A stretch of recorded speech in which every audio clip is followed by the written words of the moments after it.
Hi everyone, Druidan here.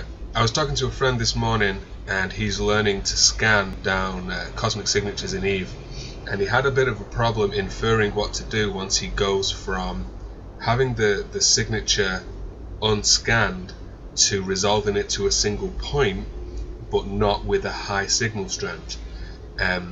He inferred the wrong thing, and I asked him if he'd seen any tutorial videos out there, and he said yes, but he wasn't impressed with them. They weren't very helpful, and in his word, there were a lot of people just faffing about. So I'm going to try and cover this off in a couple of minutes here, and we're going to go through a couple of minutes. That's not going to happen, but not a long time. I'm going to go through the process of scanning down this cosmic signature here. You can see I've already scanned this one down. We're going to go for this one.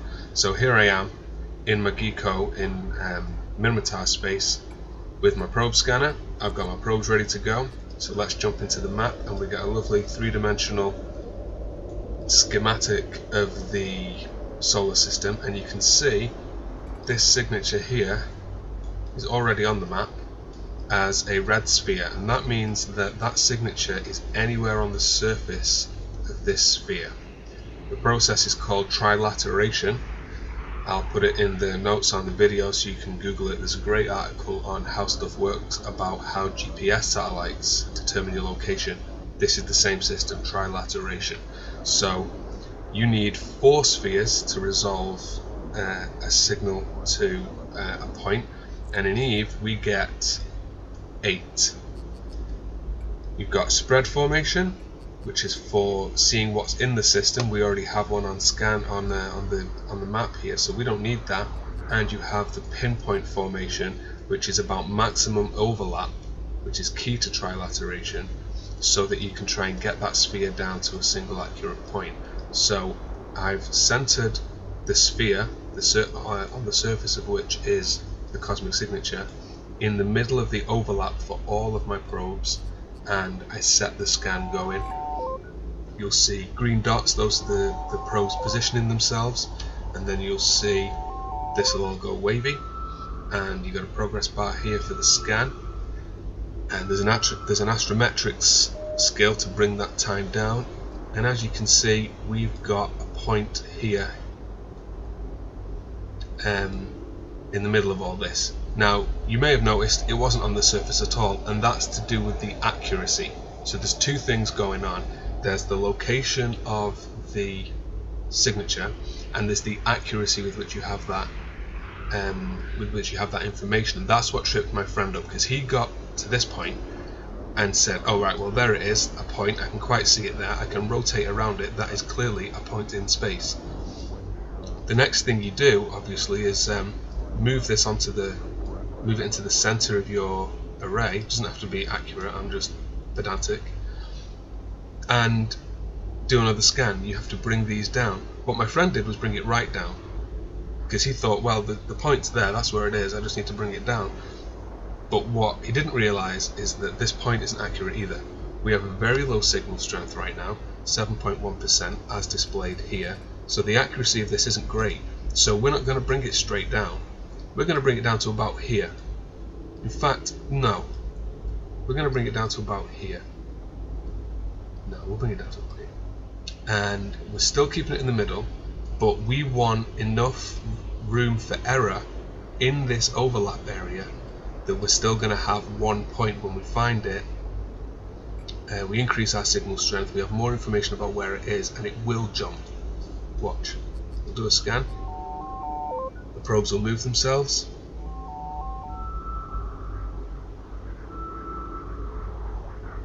It was about here. Oh, didn't move very much. I wish it had, so I could have demonstrated that to you more clearly.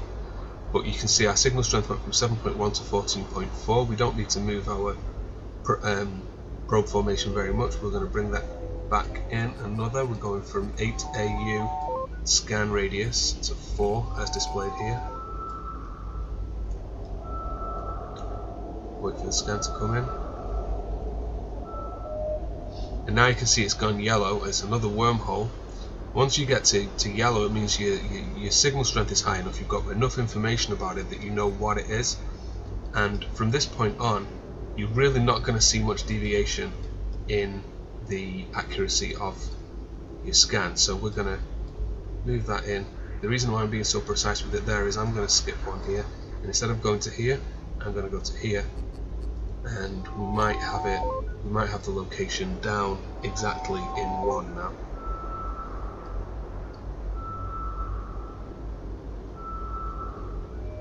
Yep, we do. So you can see that this is the one we were scanning. There it is, it's gone green. Green doesn't mean you've got it, you can be green and be about here, but you'll see that our signal strength has gone from being expressed as a percentage to being a warp to button.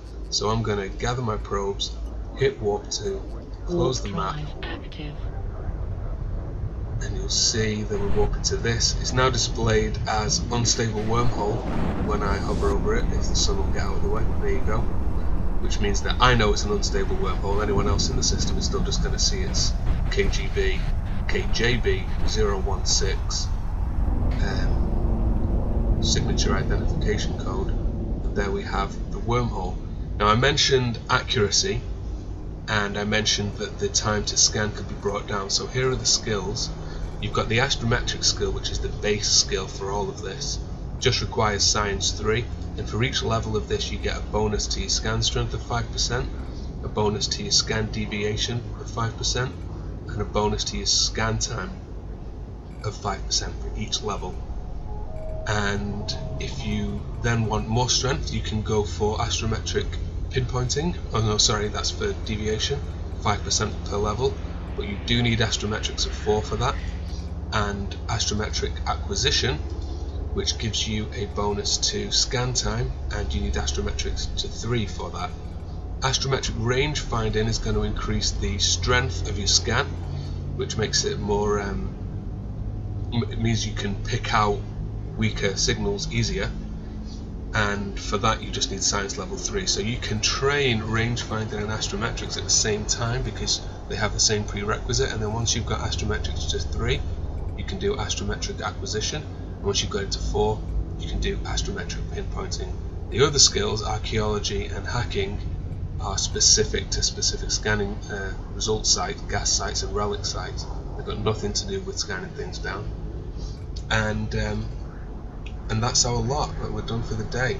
So I hope you found this video useful, and fly safe.